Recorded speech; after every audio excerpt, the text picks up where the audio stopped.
Okay, hello everyone and welcome to Property vs Trading webinar. As I've mentioned, the purpose is to introduce you to the two asset classes of diversification to minimize your risk and increase your returns. For traders, it is to know one additional asset class that they can put their money to work further, and for property investors to learn an additional passive cash flow stream that they can possibly reinvest back into properties. So today's speaker is Simon Zutshi.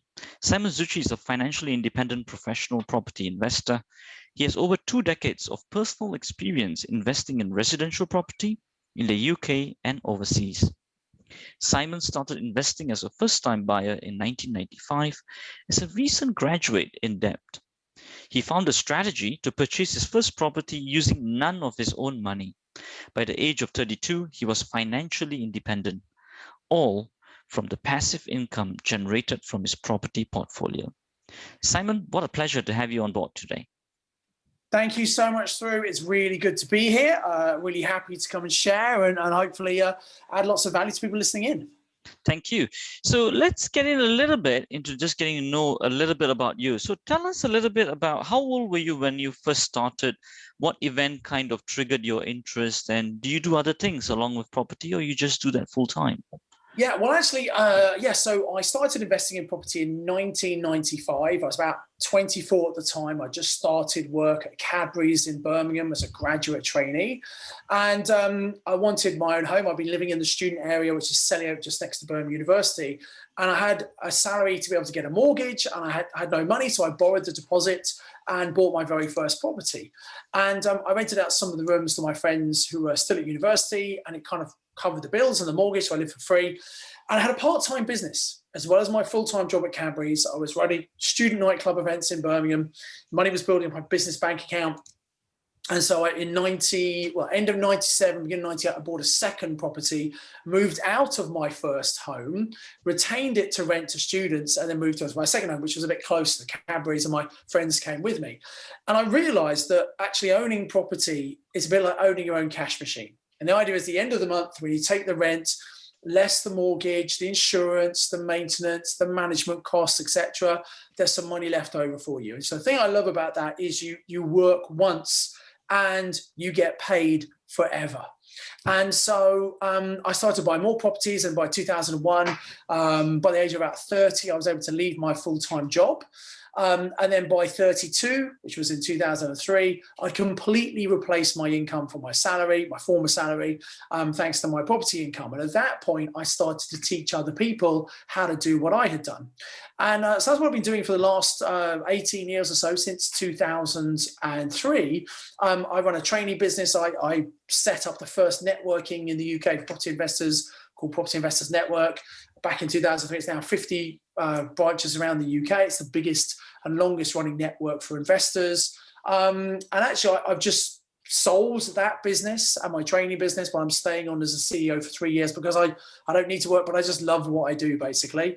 So my main activity, if you like, is training and running that business, but I still actively invest in property because there's some great opportunities out there. And I think it's important to stay up to date. If you are teaching other people, you need to know what's current. And I do some other investors. I invest in the stock market. I have some cryptocurrency. I invest in other businesses. I just like being entrepreneurial, really. Oh, very good, Simon. Thanks for that nice intro. And it's also good to hear that you've diversified well. And that's the main concept that we are really conveying to all the audience and everybody listening in. Diversification is critical, and that's why we're opening up people's minds to other streams. It's really good to see that you're a true entrepreneur. Yes. And you're looking at always different opportunities, just very similar to us in trading. So let's go in a little bit on specific questions here. So you see, Simon, in trading, we have different types of traders. We have position traders who hold on to positions for months, for years. Yep. Then we have swing traders who just capture a swing, phase one usually move. Or we got intraday scalpers. So you see, similarly in property, I'm sure there are different types like flipping, yep, buy and hold for yield, or buy and hold mainly for capital appreciation, and so many more. What would you say is your main style of property investment? So I've done lots of different types. I think the best one is long-term buy and hold. So I guess the equivalent to your position investing. But I know some shares give dividends, and some people invest for those dividends and the long-term growth as well. But the thing I love about property is I've certainly seen this in my 25 years of investing. They do say that in the UK, property prices double every 10 years. Now, you have to be careful there. That is an average. So it doesn't happen every 10 years. That's over a long enough period. And also different areas have different rates of return. Some go better than others. But the average in the UK over a 10-year period is prices doubling. And so I've certainly witnessed that myself. My very first property I bought in 1995 for £48,500. Let's call it 50 for ease of maths. Well, if we double that and double that, and double it again for the 25 years I've been doing it. So double 50 would go to 100. That's the first 10 years. Then double it again would go to 200. That's the next 10 years. That's 20 years. And we're now halfway through the next one. So what we're saying in 10 years time, we should get to 400. Well, actually, August last year, 2020, I had that first house valued, which I still own, and it was up to £330,000. So £330,000. Now, here's the great thing, and I've done this in the stock market. I've bought shares, and often when the shares have doubled, I've sold half of the shares, got my original stake back. So whatever's left over is an infinite return, right? The problem with selling shares is that you're then selling those, you no longer have those assets. With property, you can borrow against that property, you can refinance. So that property that I bought for £48,500 with probably a just over £46,000 mortgage initially back in 1995, I've remortgaged that. So I've increased the debt. And last summer, when I got it valued at, I think it was 330, took out a mortgage for 227. So I've taken out £181,000. And I probably only put about, with the deposit and the costs and things, about £3,500–4,000 in initially. So £181,000 taken out, and I still own the asset, and it's still going up in value, and every single month is still putting profit in my pocket. That's why I like property.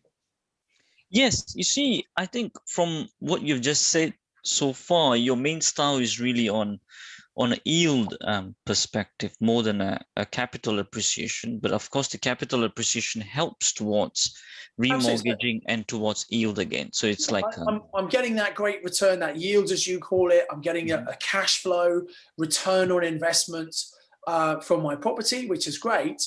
But because of that long-term growth, and prices don't always go up, obviously they go up and they come down. Property, just like stocks, is cyclical. But the good thing about property is that, there's an infinite amount of land, a limited amount of land we have. And over time, the value goes up over time. The value of property goes up because there's not enough accommodation. You can go and Google this for yourself. The UK government say that we need about 300,000 homes every single year. And the UK is very good at building about 200,000 homes every single. So there is a shortage. Now, we've seen prices shoot up massively over the last 10 years, but certainly this last 12 months, there's been an unexpected boom in property prices for many reasons. But after every boom, there's always a bit of a dip. And so actually, if you know what you're doing, now's a great time to get ready for that and make the most of that opportunity. You see, Simon, it's great. I think as we go in further into the interview, I think two things that we want to really convey to them. One is that, as you mentioned, is that how you spoke about your life story on how you put a small investment, you got your capital appreciation, and then you use that to remortgage it, took the money out, and then further invest. So one thing that people must really get the message listening in here is how we are managing debt over here and how we are actually using that debt to give us positive cash flow. The good thing about property is that because it's fulfilling a need of a person, which is shelter. Everyone needs shelter. Yeah. And because of that, what happens is that we're using that debt and passing that debt on to someone else, but at the same time fulfilling their need, and then they are covering off the debt that you have. So it's a win-win, and that's the great part about property. That's the first message that people must understand, that is the management of debt, and not like what we've been always told, like, oh, debt is bad, debt is bad. Yes, debt is bad if you don't manage it properly. Yes. But in this case, how it's beautifully done into a win-win for both the person who borrows the money and also gives the shelter to the other person.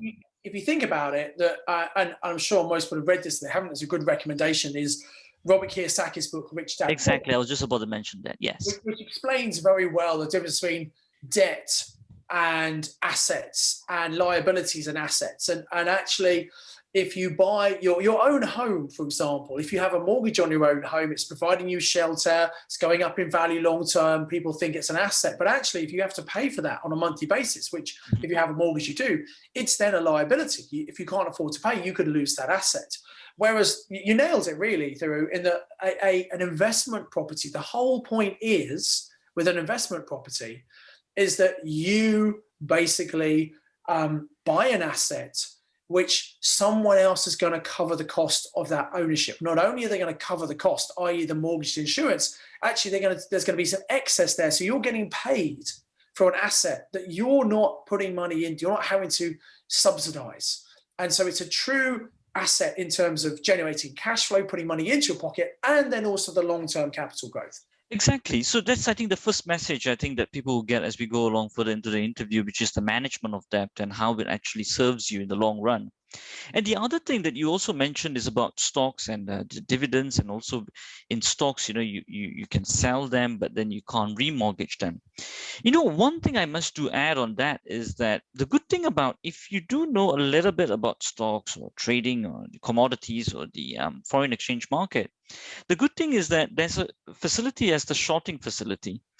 And in the shorting facility, actually, you make money in basically 6 months rather than over 6 years, because it takes a longer time to climb, but it comes down really fast. In fact, we say, it goes up the stairs and comes down in a lift. It comes really fast down.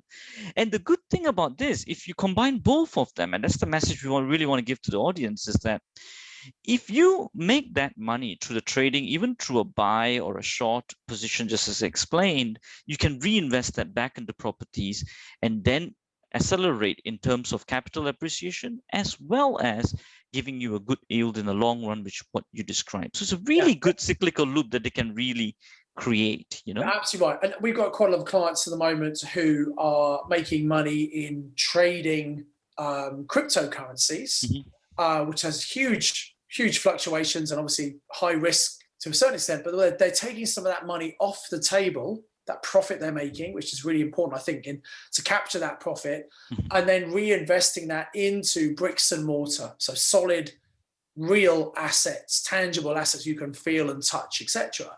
And then they are then getting cash flow from that. So I think, I think trading and actually property investing do work hand in hand very well, as long as you know what you're doing, of course. Exactly, yeah. And it goes on to the principle of diversification, on how we combine them both together, as what Ray Dalio has also mentioned in Money Master the Game book. Now, going in a bit more technical, you see, Simon, in trading, we look at retracement. So let me just quickly share my screen just for people looking at this. So for example, you can see just an example of a euro dollar. You can put this on any stocks or whatsoever. So rather than usually, buying it in terms over here at this point, we usually wait for like a retracement. So we use like a tool like that. We look for a 50% retracement kind of a discount. Now, so similarly, what I want to ask is that in the property world, just like how we look at a retracement phase to capture a turning point or when it's back in momentum, how do you guys do it in your property investments? Is it more like value investing where you buy below market value, or you're looking at more on yield? So there's a couple of elements here that ideally combine. So first of all, we certainly do value investing. So in the same way that a stock can be undervalued, we can find not so much the property is undervalued, but the seller has the circumstances where they are actually motivated to sell quickly. Now, most people, 95% of people selling want to get as much as they possibly can for their property. However, there are some people for whom actually the speed and certainty of the property is more important than the amount of money they get. They just need the cash, they need it now, and they might be prepared to sell at a discount. So we can create value by finding and helping these motivated sellers. We're not trying to take advantage of everyone. Obviously, we're not a charity. We're trying to make money, but we do it something that's going to help them and help us. Again, we mentioned that win-win. So first of all, we could do value investing by doing that. But then also, when we buy a property, we want to make sure that we are looking at the return on investment and also the cash flow that's coming out of it. So we're definitely looking at the yield, as you would call it, because we don't want to just rely on the long-term capital growth, which we expect will happen. If you hold it long enough, it will go up in value. We're actually looking for a return on our investment right now, this year, today. We want to be making money because we're an investor. We want to put money in. We want to get a return on that investment. Now, obviously, if we can buy below market value and if we can add value through refurbishment, well, that gets very exciting, because what we can then do is we have that cash flow from the property, but we're speeding up the time taken to be able to refinance that and pull all of our money out. So when I first started investing, I'd buy a property, wait for it to go up over time, refinance, take the deposit out, go and buy another one. But now what we do is we add value, we buy below market value and add value. So within 6 months, and you do need to generally own for 6 months before you can refinance, you can then refinance and sometimes take all of your money out. Not always, but sometimes take all of your money out. Then you've got an infinite return on the property you've got. You just hold on to it long term. And then you can take the money you've got back and give it back to someone else if it wasn't yours in the first place, because you can use other people's money to invest. Or if it was your money, you just go again and get another property. So we have a combination of strategies that we use. But there are some really good comparisons with what we do in property and what you guys do in the stock market. So Simon, just a very quick, small question on that. In terms of the below market value, I mean, are you looking at more like 20%? It kind of depends. And actually, and just to be really clear here, sometimes we will buy at the full asking price, because maybe the asking price is already a good discounted price, or even if the market price is at full value, if we're getting a really good yield or good return on investment on the property, it still might be worth buying that property and investing that money in. Okay, so I'm not saying everything we buy at a discount, but where we possibly can, we'd like to do that. My personal biggest discount has been up to 36% discount. And the owners were very, very happy to get rid of that property.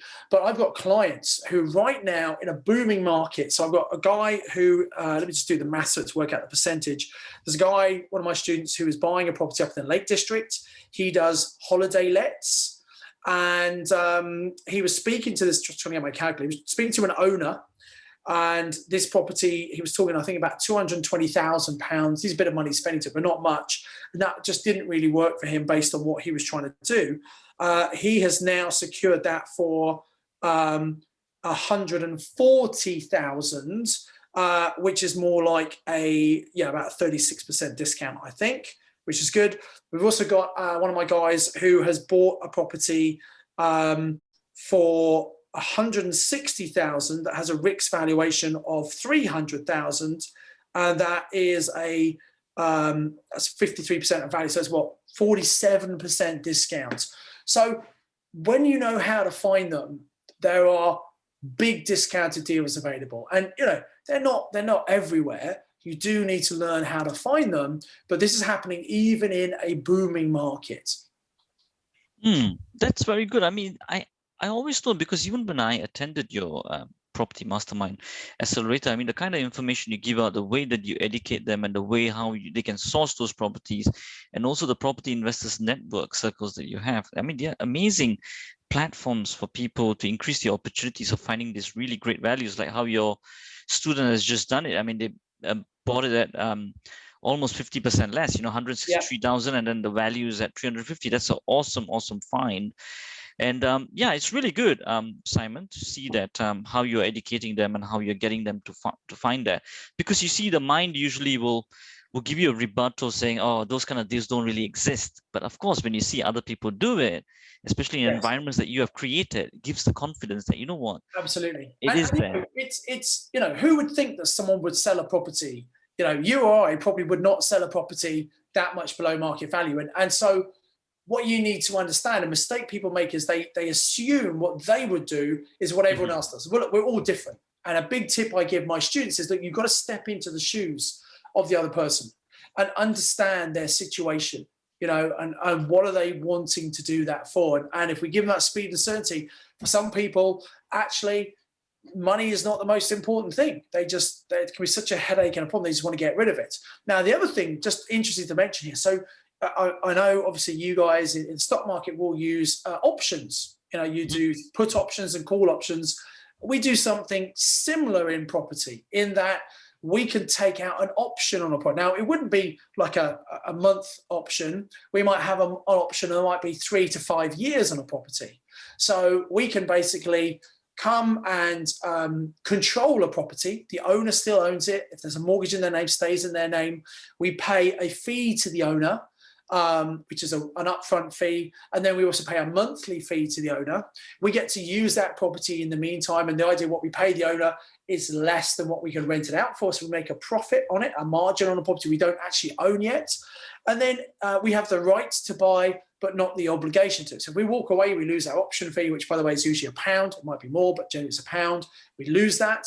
But I believe from an integrity point of view, if you go into an option like that, you should intend to buy that property. But the point is, you're not obligated to do so. You can do it if you want to. You don't have to do it. And so it's really important to get your head around that, because what it means is that you can actually control property, get cash flow and potential equity growth without actually putting a big deposit and without actually getting a mortgage. And again, you might think, oh, surely that kind of, well, there's a great saying by Henry Ford. If you believe you can or believe you can't, you're absolutely right. If you believe, oh, that's just not possible, guess what? It will never be possible for you, because you'll never find those deals. We seek evidence to back up our beliefs. But as you said, through the fact that other people are doing it means it's possible. And they've educated themselves, they've gone out, they've taken action. Will every seller do that? No, of course not. But let me give you an example of who might do that. Let's say you have a landlord who's managing the property themselves. Now, I don't manage any of my properties. That would be a real pain. I get other people to do that for me. But someone's managing their own property and they want to retire, they don't want to do it anymore. And actually, they might have a number of properties and they want to sell these properties over a number of years. Because when we sell properties, just like when you sell shares, there's a capital gains tax we have to pay, but there's an allowance we all get. I think it's 12,300 per year at the moment, but that's per year. If you don't use it, you lose it. So actually, if you're selling property, as a landlord who's retiring will eventually do, if you sell all your properties in one go, well, you're going to pay a lot more tax. Whereas if you phase the sales over a number of years, you could use your personal capital gains tax allowance each year to reduce the amount of capital gains tax you're going to pay. So that's why landlords will phase sales. Now, the problem with that, as a landlord who's managing properties, you've got to hang around to the last one sold to be able to go and sit on a beach and enjoy your cocktails. Whereas if you come to someone like me, I'll say, I tell you what, I'll step in. I will take control of your property. I'll look after them. I'll cover your mortgages for you. And we'll agree a schedule of sales over a number of years. We'll buy one property each year so that owner can maximize their capital gains allowance. That's a perfect scenario. We can actually offer the full market price because we're not buying it now. We're buying it in the future. So they're really happy. They get the full price. They get to walk away from all the hassle. And again, it's just understanding these circumstances where this can work really well, knowing how to speak to people and how to find these opportunities. Yes, exactly. I think I definitely must mention that even when I was on your program, I did see the amount of different ways of looking at a particular problem or an opportunity, if you were to change your perspective. Yes. And how you gave all these different ideas, even the option idea as well. So like we nicely are mentioning again and again, it's a matter of what you tell yourself, isn't it? I mean, if like you nicely pointed out Henry Ford's example, if you believe you can't, you can't. And if you believe you can, and you be open to those opportunities, and that's where you learn all these different techniques. Yeah. So that's good on the on that knowledge insight that you shared on the extra options thing.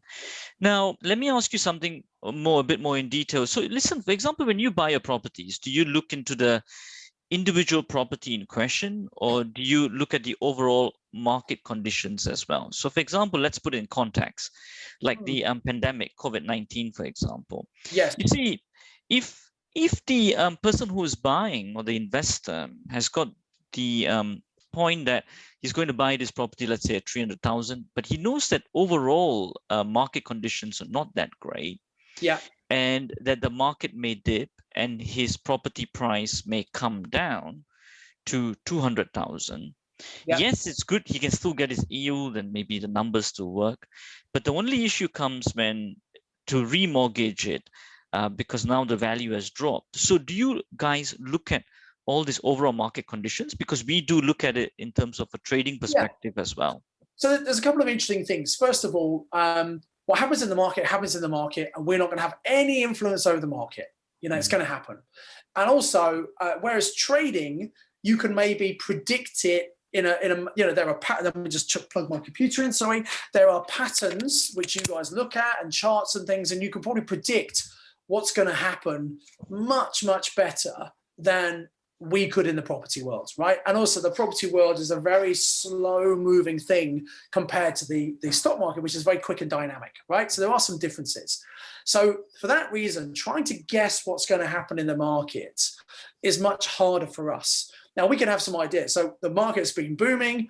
I would expect, and it kind of makes common sense, after every boom, there's always a bit of a correction and a bust. So we would expect property prices to come down. When's that going to be? I have no idea. And I did actually think it was going to happen at the end of 2020 based on the government furlough scheme ending in October 2020, but they extended it to March, April. And again, so government intervention has obviously affected the property market, but the market cannot continue all the same way. So I think you're right. At some point, we're going to see a dip, a correction. And is there a chance you buy a property for 300 now, and in a couple of years' time, it's worth 200? Could that happen? Yeah, absolutely, that could happen. I don't think the dip would be as much as that, but yes, that could happen. And this is why in my book, Property Magic, I talk about the golden rules of investing. So there are 5 golden rules. I'll just give you rule 2, 3, and 4 because they're the relevant ones. Rule 2 is we buy in an area of strong rental demand. Rule 3 is we buy for positive cash flow. And rule 4 is we buy for the long term. So let's think about those. So if we buy in an area of strong rental demand, that means we can easily and quickly rent it out. That leads to rule 3, which means we make cash flow, we make profit every single month. So if the value is just like shares, the value can be 300,000, go down to 200. Unless you sell the shares, you don't lose any money.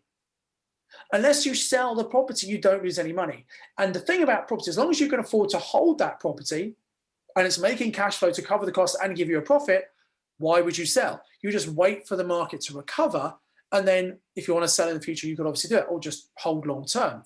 So if you follow the golden rules, it doesn't really matter when you invest. Now, if you buy something with the intention of refinancing, taking your money out, is there a risk the market comes down, you can't do that? Yes, there is, in which case you have to be happy. Worst case scenario, if I had to leave all my money in this deal, would it still give me a good enough return on investment to make it worthwhile? If it doesn't, well, and you think the market's going to come down, maybe don't do it.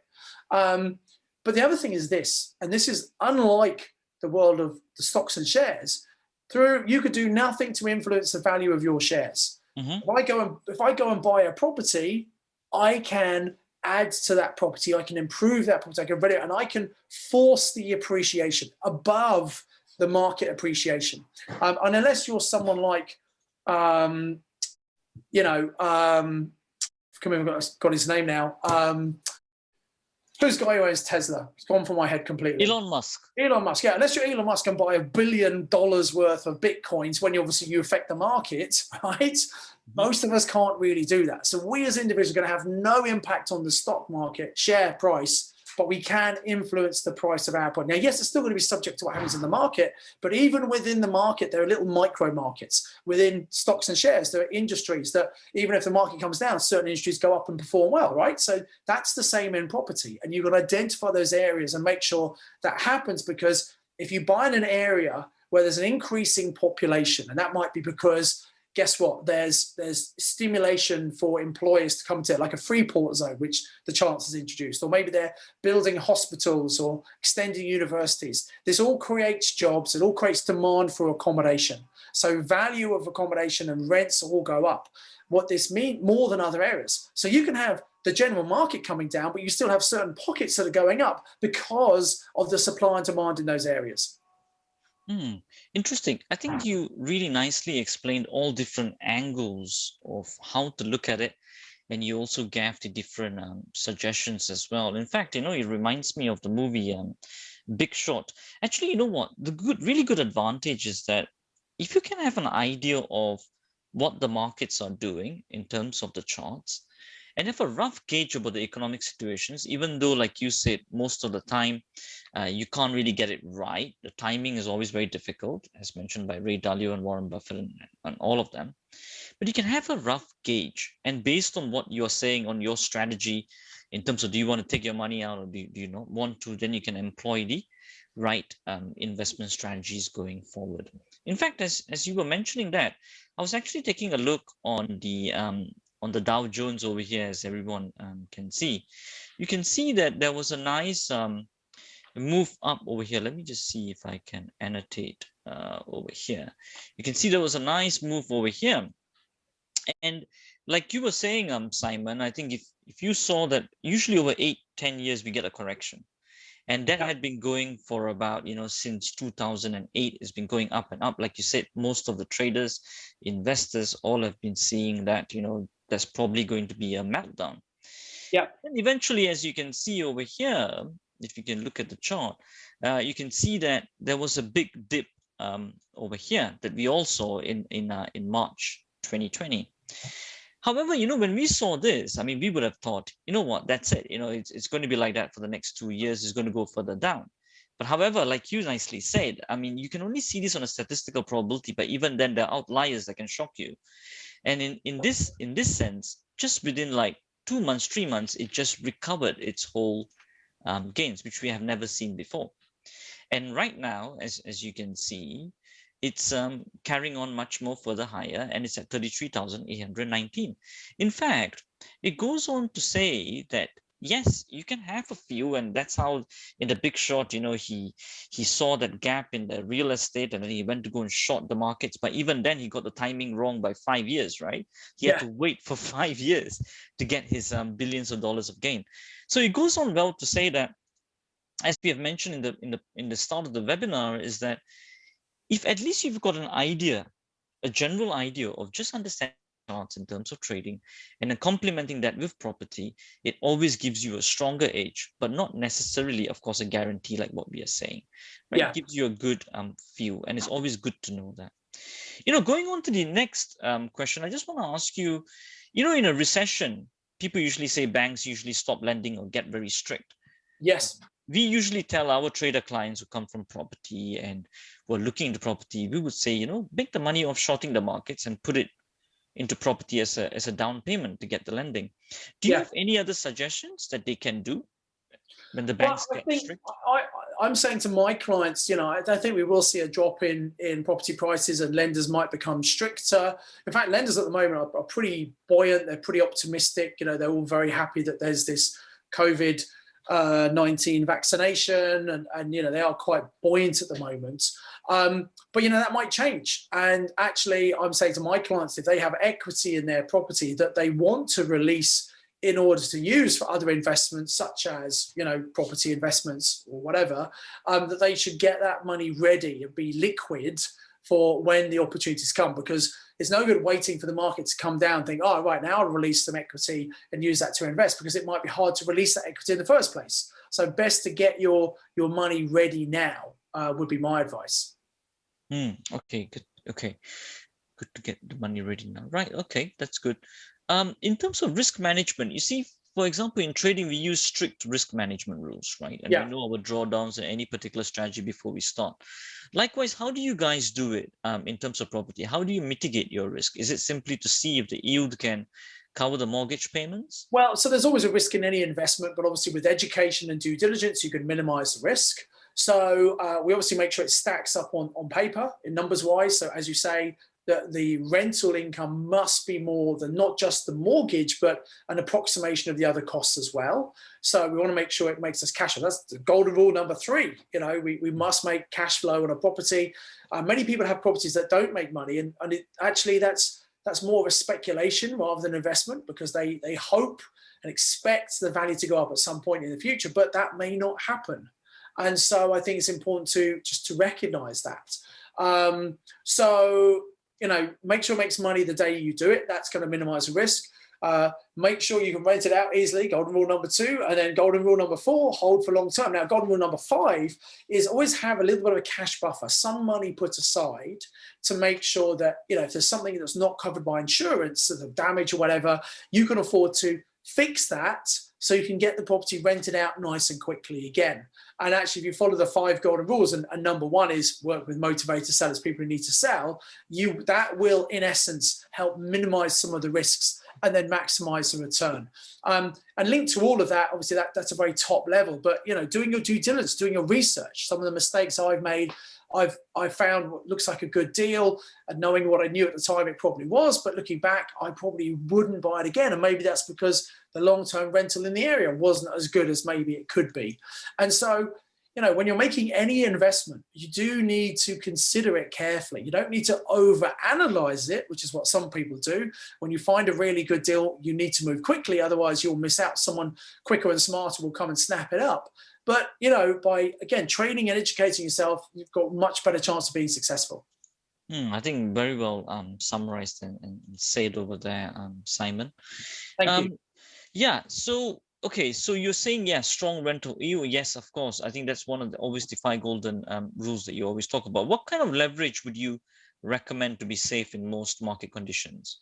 Well, okay, so at the moment, typically banks will lenders will give you up to about 75% loan to value.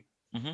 And so a £200,000 property, you're putting in 50,000, either your money or someone else's, and then you're getting the traditional mortgage for 150,000.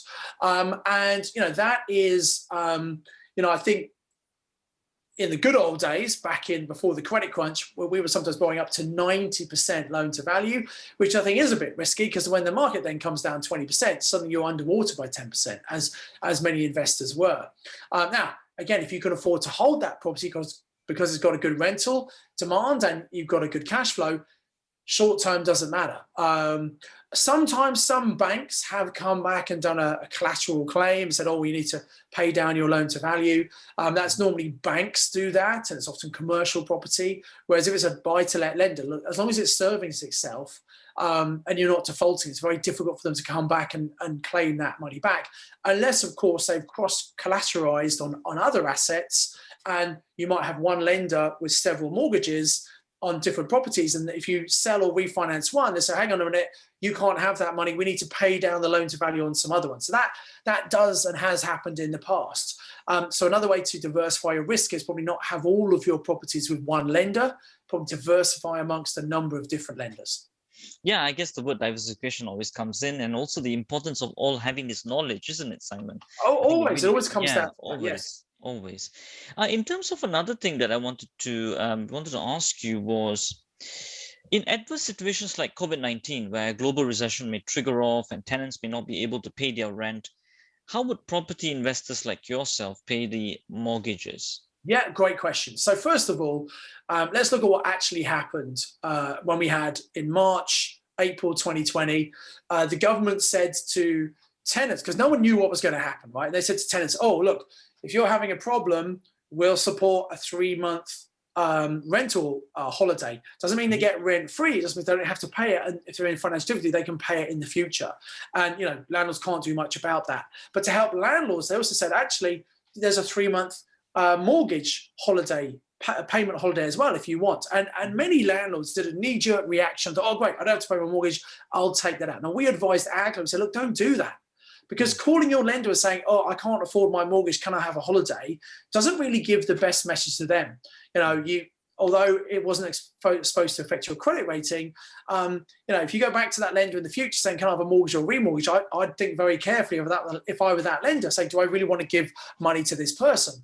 So again, if you read Property magic, golden rule number 5 is have a cash buffer. So if you had a cash buffer, you wouldn't need to have a knee-jerk reaction because you can afford to pay for a certain amount of time. Now, in reality, what happened was, and we had, well, my letting agent had one call from one tenant who said, oh, I can't afford to pay. And so we went back to the agent and said, okay, well, reach out to her. We want to be sympathetic. We want to understand. So reach out and say, look, why are they struggling? Can they prove they can't afford to pay? And we'll see if we come up with some sort of deal. Funny enough, they didn't provide any evidence and they paid in full all the time. I think they were panicking, knee-jerk reaction. Now, what was the biggest significance was millions of people were put onto furlough. And obviously those people were only earning 80% of their salary. Having said that, certainly for the first lockdown, people couldn't go out and do anything. And a lot of my friends who are on furlough said they actually had more money in their bank than they've ever had before. Because although less was coming in, they didn't have cost of traveling to work. They didn't have cost of getting lunches. They weren't going out for meals or to the cinema or theatre or whatever. So generally, people actually had quite a lot of cash. I had one tenant in one of my houses of multiple occupation where we put lots of people in the same house who went on to furlough. And he said to my letting agent for that particular property, look, I can't afford to pay the full rent. Either I need some sort of help and reduction or I'm going to have to go home and live with mum and dad. And we said, I'll tell you what we'll do. We'll reduce the rent down to 80% of what you were paying. So he's earning 80% of what he earned, paying 80%, very full. And he was fine with that and he's still in the property. So touch wood, I didn't have any problems at all. Now, I know people who did have problems, you know. Challenges if someone's not paying, that there are some professional bad tenants out there who just go in, they pay the first month, then they don't pay and they get evicted. And at the moment, you can't get people out for 6 months. So there are some challenges like that. But then again, it comes back to knowing what you're doing, follow the rules. And if you've got a cash buffer in place, as I recommend, that's not really a problem because you can cover those unexpected things. Who would have ever guessed something like COVID-19 would happen? I don't think anyone ever predicted it. And we need to recognize that things like this do occasionally happen. And either we moan and bitch and complain when things happen, or we say, okay, this has happened. What can we do about it? And we find a solution. And I think being a successful investor is about being a solution-focused thinker. I think, you know, like you nicely said, Simon, I think that's the principle across any kind of profession, especially in the entrepreneurial front, whether you're a trader, whether you're an investor in terms of stocks or property, it's always problem solving is to find a solution. Keep your mind focused on what you want, isn't it? Yes, rather than so just always moaning about what's not going right. You know, yeah, whatever you focus on is what you're going to get. You know, quick question on the risk stuff. So you say the cash power, so that's good. Another, I think, take message that we got from that also, vet your tenants and much as possible, get really a good responsible tenant right from the beginning. That will also minimize your risk. Another usual question that comes up, that also comes up in our mind as well as many other podcasts and interviews is capital repayment versus interest-only mortgage. So let me actually further on this. You see, for example, I think in every business, it comes down to two bottom line figures. One is your revenue coming in, and then the next thing is your expenses or your cost. So revenue more greater than cost will give you a net profit. Now, the same thing, of course, in properties, right? So your rental income comes in minus all the costs must come to net profit. So wouldn't I say that when you do capital repayment, slowly and slowly over time, the costs are coming down and your net profit is going further up and up and up. So is that something that, and also the good thing is when you have paid some of the capital in adverse situations like pandemic, like COVID or any other scenarios that we've gone through, Great Depression and all that mankind has gone through, it will also, like you said, it's a buffer against those kind of situations and it minimizes and reduces your risk. So understanding all of this, what would you then suggest as a very senior experienced investor to the man getting into property? Should they look into capital repayment or just stick with interest-only mortgages for cash flow?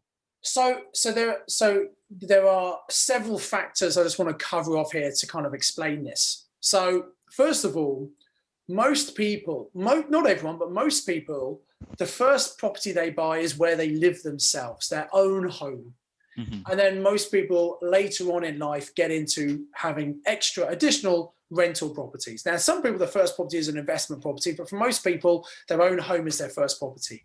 And your own home is different from an investment property. Your own home, you live there, you've not got income coming. You might have some lodgers, you might rent out some of those, which is what I did at first, but most people don't do that. So as I said, it's this liability that you've got to pay for.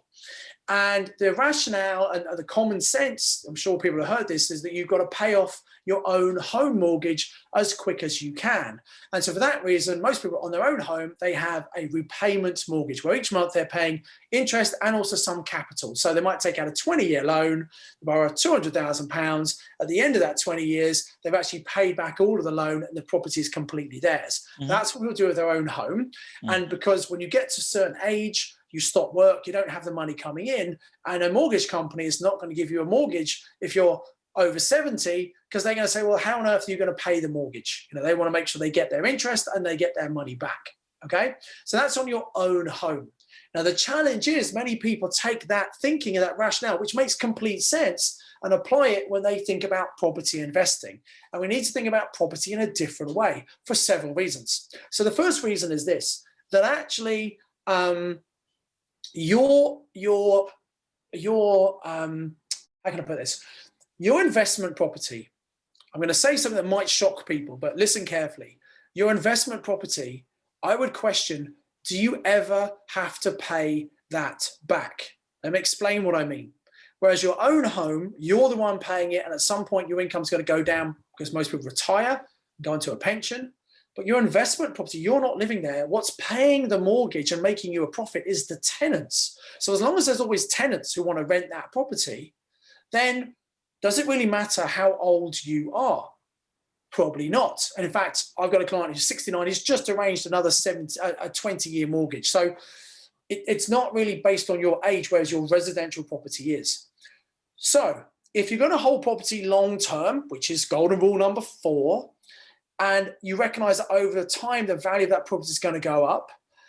And actually, you recognize that as the value goes up, you might want to remortgage it and take some money out and go and buy more property. Why would you have a repayment mortgage? Why would you be paying it down, which is going to cost you more money each month and affect your cash flow, when in reality, in a few years' time, you're only going to remortgage it anyway to bring out a load of cash to use elsewhere? Now, you made a really good point. Actually, maybe you do it because you want a bit of a buffer there. Well, if that's the case, don't get such high loan-to-value mortgages. We talked about going up to 75%, which is the standard. Maybe just get 70 or just get 65. But recognize if you're having to put more money in, that will slow down your journey. So I think the whole idea about how much mortgage do you get, loan-to-value, and do you do interest-only repayment is also depends on where you are in your journey. So I would even suggest that a good thing for many homeowners to do who might have been paying down their home mortgage, as long as they're not too old, maybe releasing some of that equity now and using that to buy investment properties and maybe trying to get interest only on their own home if they can, putting that money they've released as deposits into a number of investments. Over time, not only do they get cash flow from those investments that more than cover the cost of borrowing on your own home, but as the value of those go up, you can refinance those, take out a load of money and use that to clear your own home mortgage. So a strategy to pay your mortgage off quickly, probably quicker than you just paying it down, is actually to get an interest-only mortgage, take out some capital from your own home, buy some investment properties as they go up over time, refinance those, and then clear your mortgage in full. Does that kind of make sense? Yes, absolutely, Simon. I guess for people listening in, it may take some while to get their head around it, but that's why you do some amazing educational stuff. We talk all about it in Property Magic as well. Exactly, and that is why also one of the things I must reiterate for everybody here who's also on our Traders Basecamp package. That's why we've included your educational course as partnership along with Traders Basecamp package, and you've given Property Magic recording as well. Yeah, so guys, go and take advantage. It's a 3-day course all about property. It was £1,000 course to attend, but we've given it, as Peru's negotiated very hard, and we've given it to everyone. And sometimes when things are free, people don't value them. That would be a real shame not to use that. So make sure you go and register for that and get access, go through the training. You'll learn so much from it. Exactly, because you see, I think our mission is almost similar. Is our main thing is to improve the financial education of people, and Absolutely. we are not so narrow-minded just to say that you just should stick to trading, and we diversify ourselves. So why not? And likewise, I trade as well. I don't just do property. Exactly, right? So, and I think that's why we did that combination to give the best of people. So definitely, guys who are already on Traders Basecamp package, definitely go and look at Simon's Property Magic that we've combined with. Simon, we're now moving on to the last part. We only got about 5-7 minutes left. In terms of exits, okay, this is a usual one. In trading, we have predetermined targets. Okay, based on we have a more statistical approach, which is more quantified because we're taught by institutional quant traders. We call it open equity data. Based on that, we determine our targets. So, for example, in property, do you have predefined exit points, or is it more like a Warren Buffett style where you buy and hold it forever? You pretty much. Now, look, you can make money buying, renovating, and selling. It's called flipping property in the right market conditions. People made a lot of money doing that this year. If the market's going to tip, maybe not the best thing to do, but we're kind of the very much Warren Buffett. Hold on to it for life. Why, if it's making you money, why would you sell? Now, there are a couple of occasions when I might sell a property. If maybe things have changed over time, and actually when I first bought it, it was a good rental demand. Maybe there's oversupply now, and that's not so easy to rent out, and I might have void periods. So I might sell for that reason. Sometimes property prices go up so much and the rents haven't quite kept up. So actually I can't release as much as I'd like to, and there's money tied up, and it might be worth selling that property, paying the relevant taxes, which is capital gains tax, and then taking the profit and reinvesting it in a property that's going to give a better return on investment. So I advise all my clients to look at their portfolio each year and see which assets are performing, which are not. And actually selling one a year, as I said earlier, might be a good strategy as long as you reinvest that money into another better property. And then the third reason you might sell is, look, maybe you just need the money for something. You've got to pay off your own home mortgage, or you've got to do that, or you've got to pay for your daughter's wedding or something, or you've got a business opportunity you want to invest in that you're pretty sure is going to be a good return. Well, in that case, you might sell a property as well, but ideally hold for the long term. Okay, interesting. So it's more like Warren Buffett. Yeah, and actually on that note, just one other thing, just linking to something we said earlier, beginning of your career, you might want to be leveraging up. As you get older, you might say, well, you know what, actually, I want to have lower mortgages. And so you might start paying down some of your mortgages. But you just got to be careful, because historically people used to own property in their own name. Typically a company's probably better for most people now. But if people had the property in their own name and then they had this millions of pounds of property and they kept on paying it down, what it meant was when they die, they would have millions of pounds that are subject to inheritance tax, which is 40% of your net assets. Yes. So actually the idea of paying it down and having this big thing, you're going to lose 40% of it to the government. Whereas if you think about this, what if you keep on increasing the debt, and it's not too high, so you've got enough rental income to cover the cost of that and still give you profit. But if you take out the money and then spend it or give it to your relatives and you lost 7 years, that's completely outside of your estate. So actually don't think that I need to sell these properties, I need to pay them all off. Because actually, if you do that, maybe you're just increasing your inheritance tax liability. And, if you want to become wealthy, my final point here is it's not just about the money you make in your life. It's about keeping as much of that as you possibly can. And then what you have, also growing that money. That's how you become wealthy. Make it, keep it, and grow it. Make it, keep it, and grow it. I like it. It's a nice take-home message for everyone. Just one last question, I think, before we wrap up. I think that's all the time that we got. Then we can go on to more about where they can find out more about you. I had some 1 or 2 questions come in as well. We'll come and address it very shortly. The last question is really, Simon, is that in global meltdowns, where the recession lasts for 2 years, I think you kind of covered this, where the recession lasts for 2 years, would you say some people would say it'd be wise to liquidate some properties and to buy others later for cheaper prices, for your money to work harder? In theory, that's a great idea. Okay. If you can sell at the top of the market and buy at the bottom of the market, that's brilliant. But as you know, just in trading, if you're always trying to guess just where the top is and trying to get about how hard is that to do through? Very hard, of course. And so rather than trying to do it at exactly the top, you sometimes you make a call and say, right, I know it might go higher, but I'm happy to sell here, and I know it's going to go down, and I'm happy to buy in here. But it's harder to estimate that in property. Timing is always the most difficult, like what radar. Absolutely. And so it's exactly the same for you guys, but it's probably easier for you because you have all your charting and there's more reliable trends.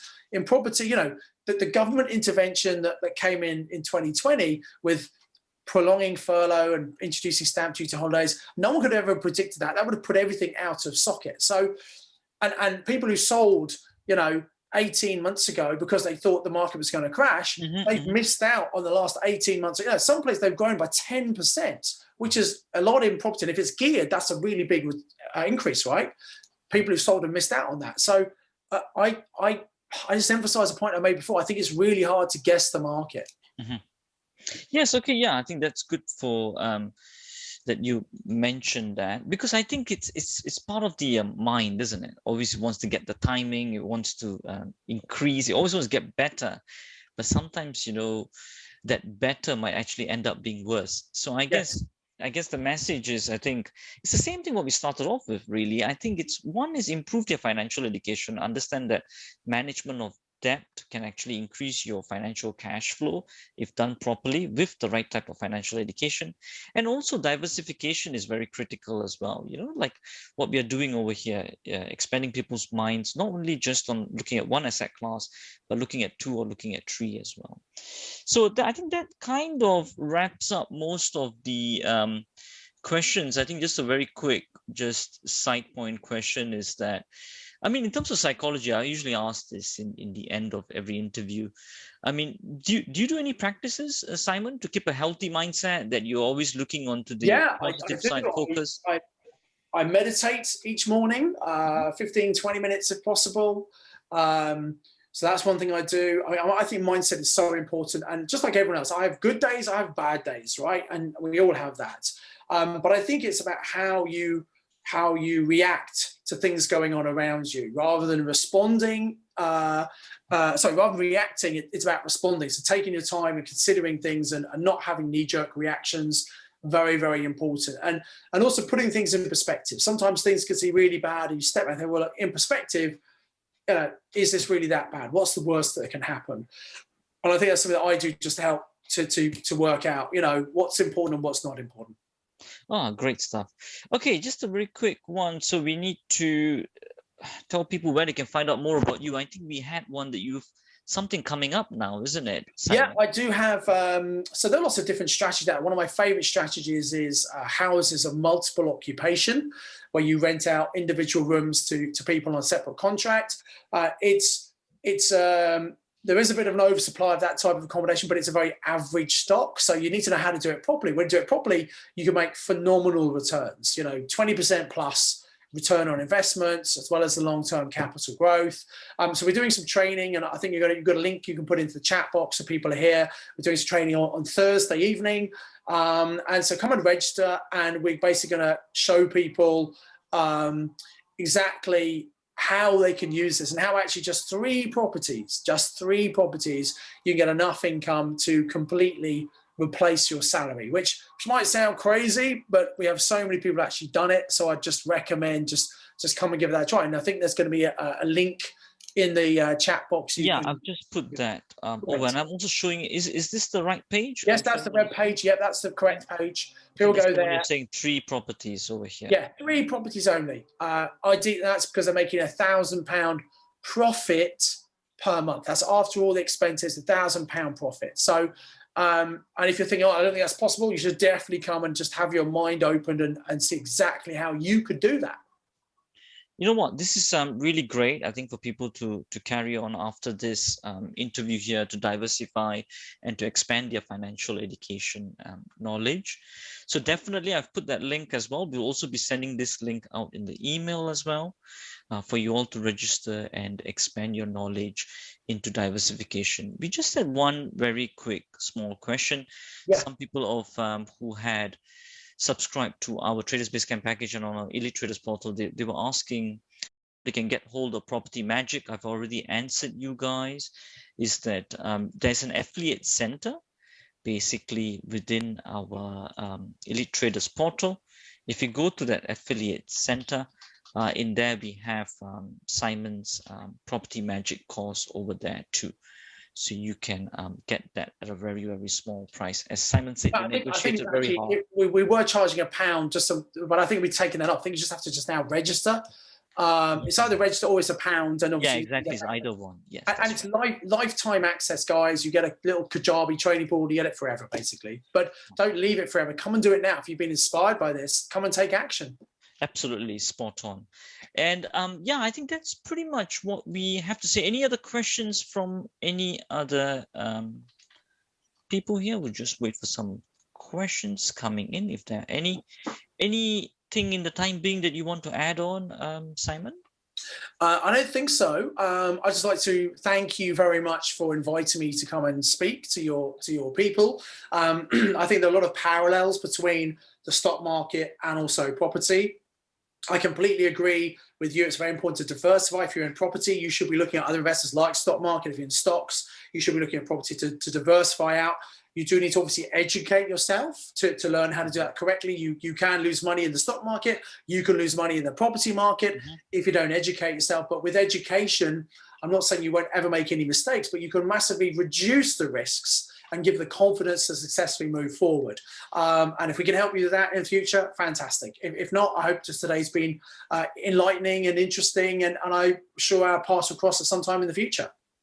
Exactly, that's right. And I think in terms of property investors listening in as well, looking at how they can expand their portfolio in terms of trading, I'll just put a small link as well. We recently actually implemented a personality test, a trader personality test, that they can take, and we can take you through that on our one-to-one session as well, that you guys can look into as well. And listen, I mean, Simon, it's been such a pleasure being in this. Thank you so much. With you, and let's keep spreading the knowledge out there further to improve the financial education of people, so that they can diversify and manage and increase their cash flow much better. Thank you so much. And as I would always say, invest with knowledge, invest with skill. Until next time, thank you very much. Exactly. And as we always say, till next time, stay disciplined, follow your trading plan, and keep trading like a master. Thank you, Simon. Thank you, everyone. Bye. Thank you so much. Bye.